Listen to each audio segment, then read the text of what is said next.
The Khazari fleet hung in the darkness of space above Earth, its ships shaped like silver daggers pointed down at the blue planet below.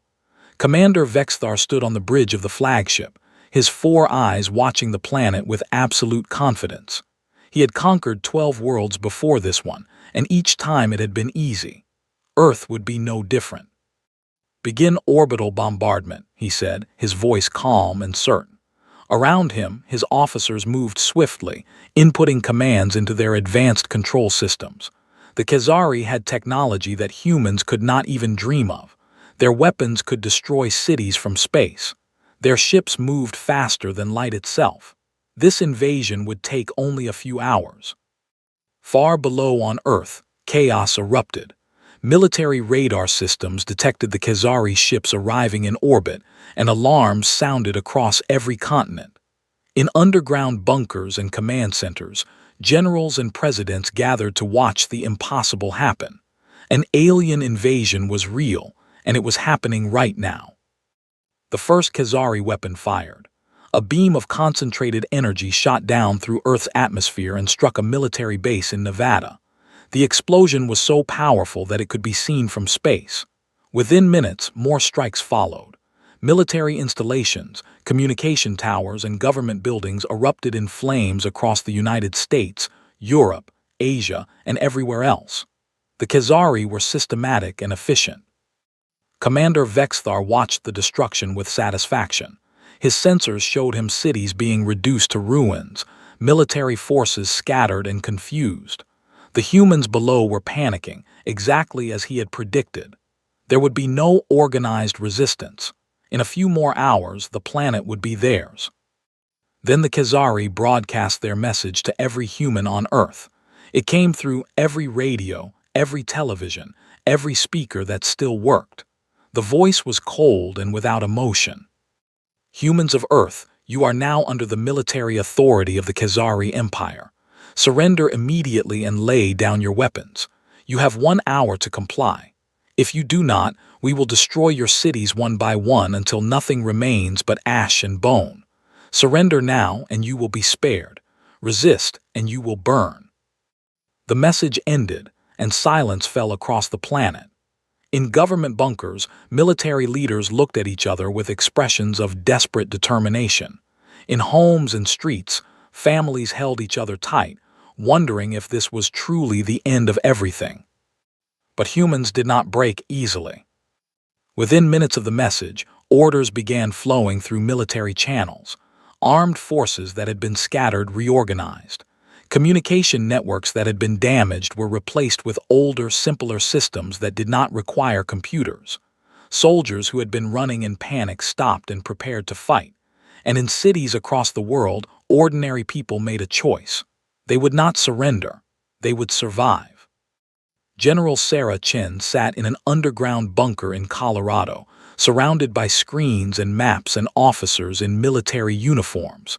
She had been training for war her entire life, and now war had come to her doorstep. The Khazari thought they could destroy humanity with weapons. They did not understand what they were facing. "Get me every military unit still operational," she commanded. "I want defensive positions established in every major city. Use the terrain. Use buildings. The Khazari have powerful weapons, but they are fighting in an environment they do not understand. We know this world. We know every mountain, every valley, every street. We will make them pay for every inch they take." Messages went out across the planet. In Russia, in India, in Africa, in South America, military units mobilized. They had no unified command, not yet, but they had orders: defend, survive, fight. The Khazari landing ships descended from orbit, dropping soldiers and vehicles across the planet's surface. Commander Vexthar was certain that the humans would see their power and surrender. When the landing ships touched down in California, they faced no resistance for the first few minutes. The humans seemed to have simply vanished. Then the first shot fired. A hidden position in the hills surrounding the landing zone opened fire with heavy weapons. The Khazari soldiers, who were used to easy victories, found themselves taking fire from enemies they could not see. They returned fire, their superior weapons tearing through buildings and Earth alike, but the humans kept fighting. They died, yes. Many of them died, but they did not surrender and they did not run. More landing zones around the world reported the same thing. Resistance. Unexpected, desperate, and deadly resistance. Commander Vexthar received reports of casualties. 700 soldiers lost in the first hour, 2,000 in the second. His confidence began to waver, but only slightly. His forces still outnumbered the humans and his weapons were still superior. It would take longer than he had expected, but the outcome was still certain. What Commander Vexthar did not understand was that humans had something that no computer could measure or account for. They had hope. They had families to protect. They had homes and memories and love. And they had proven throughout their entire history that when everything was taken from them, when the odds were impossible, they would still stand and fight. In New York City, a young soldier named Marcus Lopez crouched behind a destroyed car, watching Khazari dropships land on Fifth Avenue. His unit had lost half its soldiers already and they had been fighting for only 2 hours. But they were still there. They were still shooting. And every Khazari soldier they killed meant fewer enemies to face. "Keep your fire disciplined," he shouted to the soldiers with him. "Don't waste ammunition. Make every shot count. We hold this position until we get new orders." The soldiers nodded and they kept fighting. It did not matter that they knew they could lose. It did not matter that the Khazari had better weapons and better armor. What mattered was that they were here, they were fighting, and they would not stop. This was what the Khazari had not expected. They had conquered other worlds where civilizations were more unified, more centralized. Those civilizations had surrendered quickly because their leaders made the choice to surrender. But Earth had no single leader who could order the entire planet to give up. Instead, it had billions of people in different countries, different cultures, different beliefs, all making the same decision in their own way. They would fight. As the Khazari invasion reached the end of its first day, the reports to Commander Vexthar changed in tone. The casualties continued to mount. The humans were learning, adapting to each Khazari tactic, developing new ways to fight. The invasion that was supposed to be finished in hours was showing no signs of ending. And for the first time since the assault began, Commander Vexthar began to feel something that he had never felt before: doubt. He looked down at the blue planet, still burning from the orbital strikes, still filled with a species that refused to surrender. Somewhere down there, humans were picking up weapons they had buried in the ground. They were sharing knowledge about how to fight Khazari soldiers. They were organizing, adapting, and preparing for a longer war. "Send a message to the High Command," Commander Vexthar said quietly. "Request additional forces. This invasion will take longer than we anticipated." But even as he said the words, he did not understand that his request would be the first step in a chain of events that would change everything. Not just for the Khazari, but for the entire galaxy. Because Earth had just proven something that no one had believed possible. It had proven that humans were not the weak, primitive species that the galaxy assumed them to be. The real war was only beginning. 3 weeks had passed since the Khazari invasion began, and Earth had become a planet of warriors. Cities that had once been centers of commerce and culture were now battlegrounds. Tall buildings were reduced to rubble. Streets that had been filled with cars and people now held checkpoints, trenches, and fortifications. But something remarkable was happening. Instead of breaking under the pressure, humanity was transforming. In a laboratory hidden beneath a mountain in Switzerland, a team of scientists worked frantically around captured Khazari technology. Dr. Alina Volkov, a brilliant physicist with tired eyes and hands stained with alien machinery, was studying a piece of equipment that the Khazari had left behind when they retreated from an attack. Her team had only days to understand it, reverse engineer it, and find a way to use it against the invaders. "Here," she said, pointing to a complex circuit that glowed with a faint blue light. "This is their communication system. If we can copy this structure and integrate it with our own technology, We might be able to intercept their military communications. We need to move fast." The scientists around her moved with urgency. They had seen what happened in the cities. They knew that every hour they worked might save thousands of lives. There was no time to doubt, no time to rest. There was only work. In a valley in Afghanistan, General Khan, a military leader who had fought in many wars during his life, was training a group of fighters who had never held a gun before the invasion. There were farmers, teachers, doctors, and shopkeepers among them. They had all volunteered to fight, and Khan was teaching them how to survive. "The Khazari have better weapons," he told them, his voice loud and clear. "They have armor that your bullets cannot easily pierce. They have sensors that can see in darkness, but you have something they do not.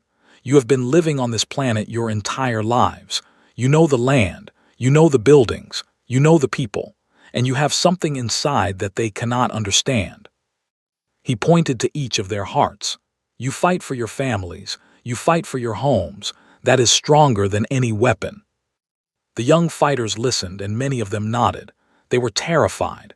Many had seen people they loved die in the fighting, but they were ready to fight anyway. This was what separated humans from machines. A machine could be programmed to fight, but a human chose to fight, knowing it might die, knowing it might lose, and fighting anyway.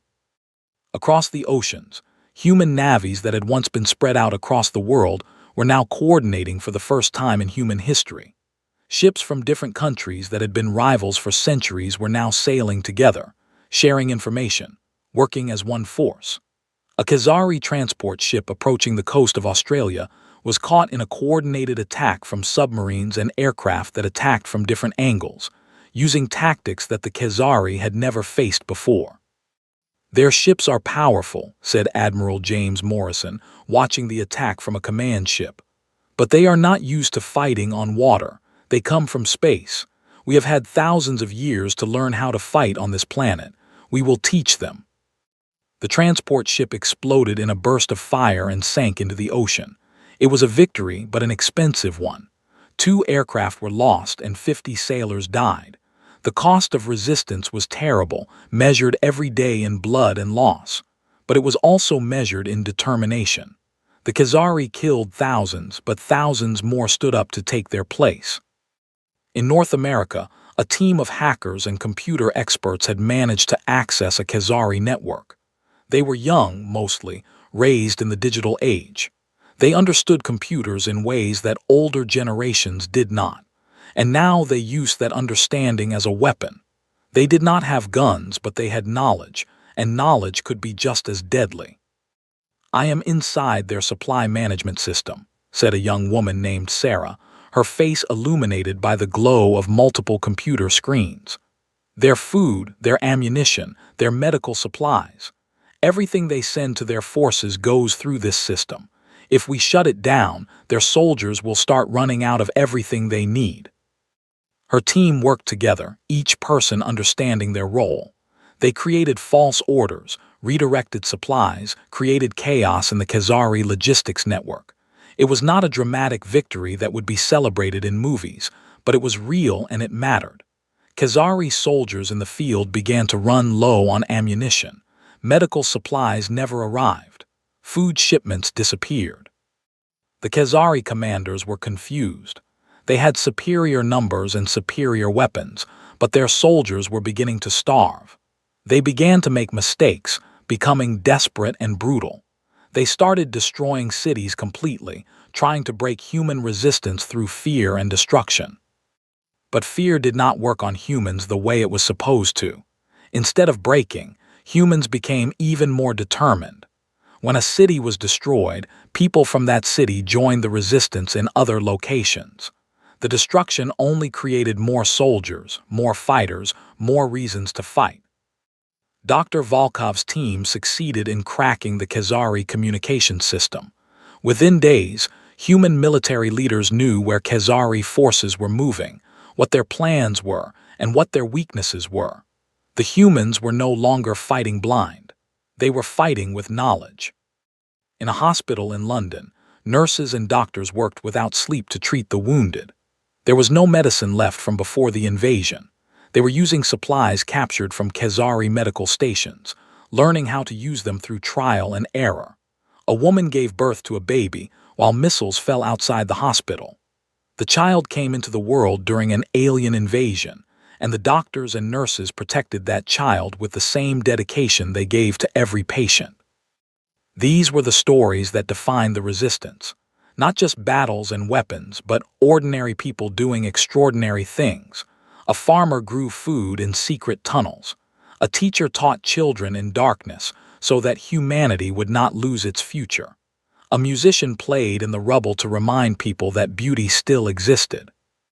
The Khazari invasion reached its third week, and the commanders finally began to understand that they had made a terrible mistake.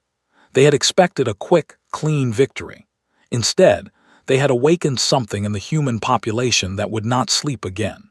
Every human on the planet understood now that the Khazari could be hurt, could be defeated, could be made to bleed. General Chen received reports from all over the world. The Khazari were suffering losses of thousands every day. Their forces were scattered and tired. Supply lines were broken. Communications were compromised. And the human resistance was growing stronger, not weaker. They are beginning to panic, she told her officers. The Khazari are losing confidence. We are not defeated. We are not broken. We are winning. It is time to move from defense to attack. For the first time since the invasion began, orders went out across the planet. Not to hold positions and survive, but to attack, to push the Khazari back, to take the fight to them. The balance was beginning to shift, and the Khazari, who had thought this would be an easy conquest, were beginning to realize that they had invaded the wrong planet. By the fourth week of the invasion, the tide had turned completely. Human forces across the globe began to push forward, reclaiming cities and territory that the Khazari had taken. It was not easy. Every street was a battle.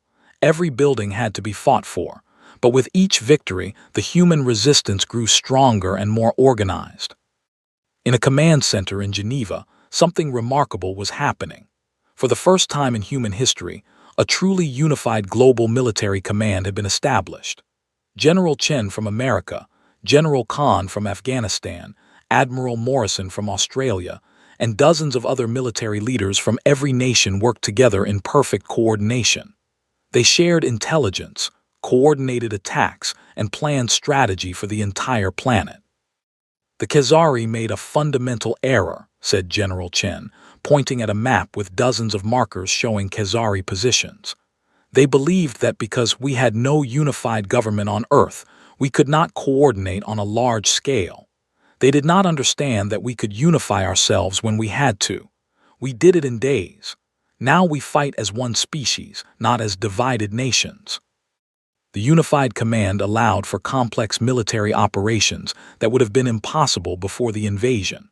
A coordinated attack on a Khazari supply station in Africa meant drawing their attention and forces to that location. While they fought there, another force struck at their position in Europe. While they responded there, a third attack came from Asia. The Khazari, used to fighting scattered, disorganized enemies, found themselves facing an opponent that could strike from every direction at once. In the skies above Earth, human pilots flew captured Khazari fighters that they had managed to take intact. These pilots had learned the Khazari systems through desperation and ingenuity. They had studied every detail, every button, every control. They flew these ships now, using weapons that they did not fully understand but had learned through practice. In dogfights above the Pacific Ocean, human pilots engaged Khazari fighters in aerial combat. Sometimes the humans won. Sometimes they died. But they never stopped fighting. In laboratories and workshops across the planet, engineers and scientists were creating new weapons. They took Khazari technology and modified it. They took human technology and improved it. A group in Brazil created a weapon that used Khazari energy cells to power a laser cannon based on an old human design. It was crude, but it worked. An engineer in Japan modified a captured Khazari shield generator to protect a bunker instead of a ship. In Moscow, a team reverse-engineered Khazari armor plating and began manufacturing it for human soldiers. What the Khazari had not expected was human creativity under pressure. They did not understand that humans, when faced with impossible odds, would invent, would adapt, would find new ways to survive and fight. Every Khazari weapon that fell into human hands became a teacher. Every Khazari defeat became a lesson. Every day of fighting made humans better at war. Commander Vexthar received reports that made his heart race with fear. A Khazari orbital platform had been infiltrated by human soldiers who had somehow climbed into space without proper equipment, using nothing but salvaged Khazari oxygen masks and improvised spacesuits made from reinforced materials. They had fought their way through the station, destroyed vital systems, and escaped. Somehow, humans had reached into space itself and struck at the Khazari fleet. "How is this possible?" he demanded of his officers. "They have no space program, no training. How did they reach us?" An officer hesitated before answering. "Sir, they built their own spacecraft, using salvaged Khazari components and human materials. It was crude, but it functioned. They are not bound by what they should and should not be able to do. They simply do what is necessary." The understanding began to sink into Vexthar's consciousness. The humans were not following any logical pattern. They were not doing what game theory and military strategy said they should do. They were doing what their emotions and their will demanded, and that made them unpredictable and dangerous in ways that Vexthar had never experienced. In a hidden location in Africa, a human scientist named Dr. Amara made a breakthrough that would change everything. She was working with a Khazari power generator that had been damaged in a bombing. Her team had been trying to repair it, but they could not make it work with Khazari technology and Khazari understanding. "What if we stop trying to use it their way?" she asked her team. "What if we take it apart completely and understand what it does, not how they think it should work, but what it actually does?" They dismantled the device completely. It took them 3 days. They drew diagrams, made notes, tested each component. And when they understood it, they realized something that the Khazari had hidden even from themselves. The device was far more powerful than the Khazari were using it for. The limitations were artificial, built in by their own culture and their own expectations. "We can modify this," Dr. Amara said, her eyes bright with excitement and fear. "We can make it more powerful, much more powerful. We can create weapons that the Khazari never thought were possible because they never thought to push these devices to their limits." News of the discovery spread through the human resistance like fire. Within days, teams of scientists and engineers were working on modifications. Within weeks, new weapons were being produced, weapons designed with human ingenuity and powered by Khazari technology used in ways the Khazari themselves had never imagined. General Chen received reports of a major Khazari offensive forming in what used to be Europe. The Khazari were preparing a final assault, a last attempt to break human resistance through overwhelming force. They had suffered terrible losses, but they still had numbers and they still had power. If they could break the human resistance in Europe, they believed they could regain the initiative across the planet. "Prepare all forces for the counterattack," Chen ordered. "This is the moment. This is where we take back our world." She pulled together every resource, every weapon, every soldier that could be moved.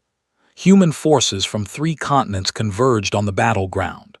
The Khazari, expecting to find scattered, desperate humans, instead found an organized military force that was ready, prepared, and waiting. The battle was enormous. Thousands died on both sides. The Khazari used their overwhelming firepower. The humans used their knowledge of the terrain, their superior numbers in the defense, and their superior tactics. And for the first time, the humans won a decisive victory. The Khazari were not defeated, but they were broken. Their momentum was shattered. Their soldiers realized that they could not win, that every day of fighting meant more losses, more suffering, and no prospect of victory.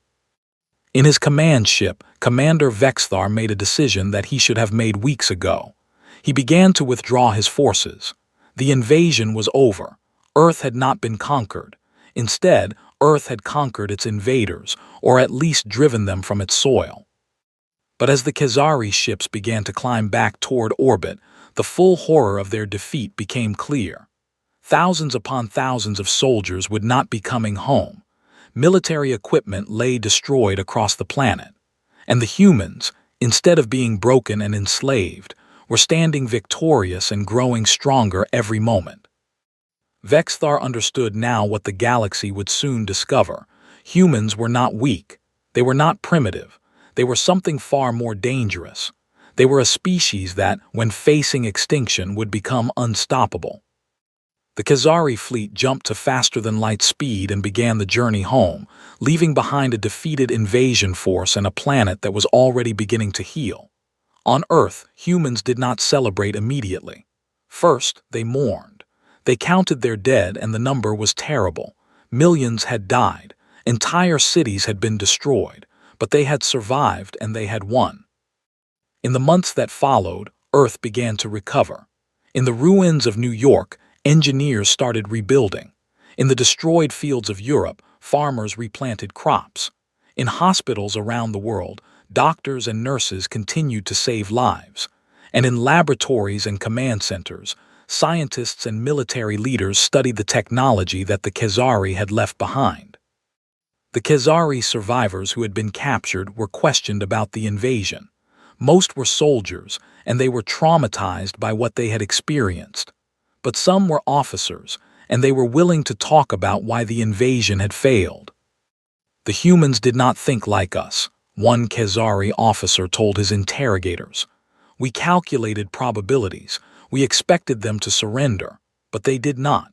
They did not want to surrender. They were willing to die rather than accept defeat. We could not predict that because we do not think that way. We do not value death so little that we accept it without question. Another prisoner, a communications specialist, added, "Their weapons were not as good as ours. Their armor was not as strong. Their ships could not match our ships, but they were willing to use weapons badly, to wear armor that did not fully protect them, to fly ships that they barely understood. They did not wait to do things perfectly.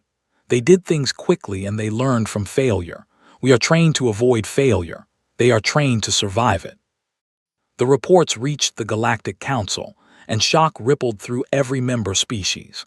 The Khazari, who were a respected military power, had been defeated by a species that most of the galaxy viewed as primitive. The implications were enormous. In a grand chamber in the heart of the galaxy, representatives from hundreds of alien species gathered. The Galactic Council had met many times before, but this session was different. The confidence that had always existed in the room was replaced by uncertainty and fear. One species, the Valtherians, who were known for their cold logic and strategic thinking, proposed an immediate military response. "We must move quickly," they argued. "If humans are capable of this, they could become a threat to all of us. We must establish military bases around their system and prepare defenses." But another species, the Mercians, who were ancient traders, had a different view. "Perhaps we should attempt to make contact," they suggested. "If this species is truly as capable as the reports suggest, then we have a choice. We can make them enemies or we can make them allies. Making allies would be better than making enemies." The debate continued for hours. Some species wanted to attack Earth before humans could develop further. Others wanted to establish trade routes. Some wanted to simply watch and study. The Galactic Council, which had always been unified in its belief in its own superiority, was fracturing.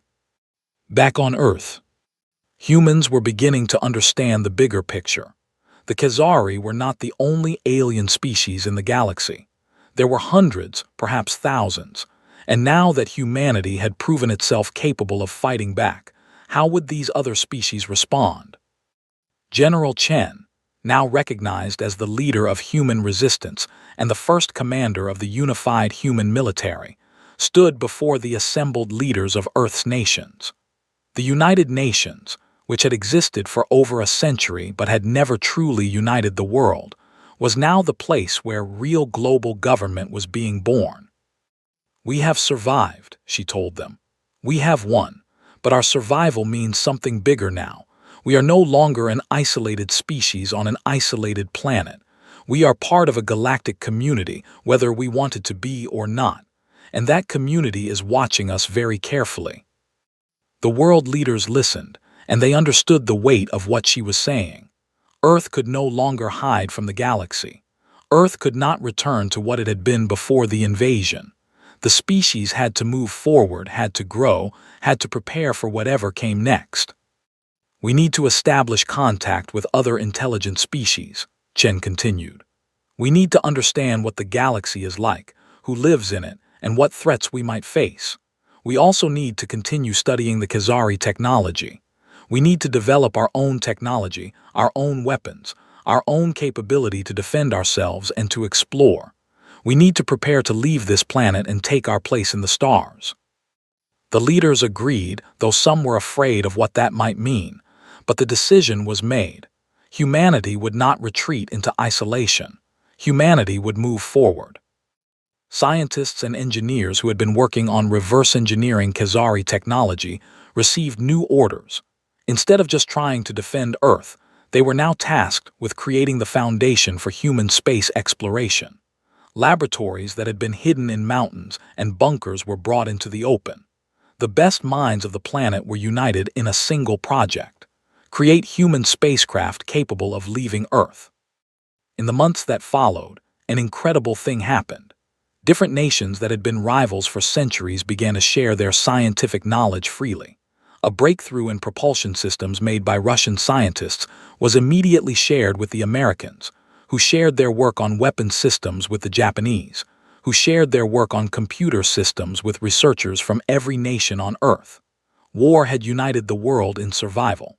Now, the prospect of a larger future united them in hope. The first human spacecraft designed using Khazari technology was constructed in secret locations across 3 continents and assembled in orbit.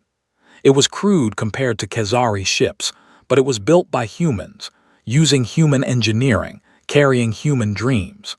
They named it the Discovery, and they prepared to launch it toward the stars. But before the Discovery could launch, something unexpected happened. A message arrived from deep space. It was not from the Khazari, it was from another species entirely. The Mercians, the ancient traders of the galaxy, had sent a message to Earth. It was simple, written in a form of communication that human scientists had managed to translate using fragments of Khazari languages they had studied. Humans of Earth, we have heard reports of your resistance against the Khazari invasion. We wish to establish contact. We wish to trade with you. We wish to know more about your species. Please respond. The message was brief, but its implications were enormous. The galaxy did not see humans as a simple curiosity or a threat to be eliminated. Some species saw potential. Some saw opportunity. Humanity had forced its way onto the galactic stage, not through submission or surrender, but through strength and determination. General Chen read the message and smiled. "It begins," she said quietly. "Our species will never be the same again, but we will face whatever comes next with the same strength that defeated the Khazari." The world was changing. Earth was no longer isolated. Humanity had proven itself in the eyes of the galaxy. Now came the question of what humans would do with that proof. The Galactic Council chamber was in chaos. Species that had maintained their dignity for thousands of years were speaking over each other, arguing, demanding answers. The Khazari delegation sat in silence, their shame and defeat hanging over them like a dark cloud. Commander Vexthar had requested permission to address the council in person, and the council had agreed, though many wanted nothing to do with him or his failed invasion. Now he stood at the center of the chamber, surrounded by representatives of the most powerful species in the galaxy, and he prepared to explain the truth about the invasion of Earth. "Members of the council," he began, his voice steady though his entire body showed the weight of his failure.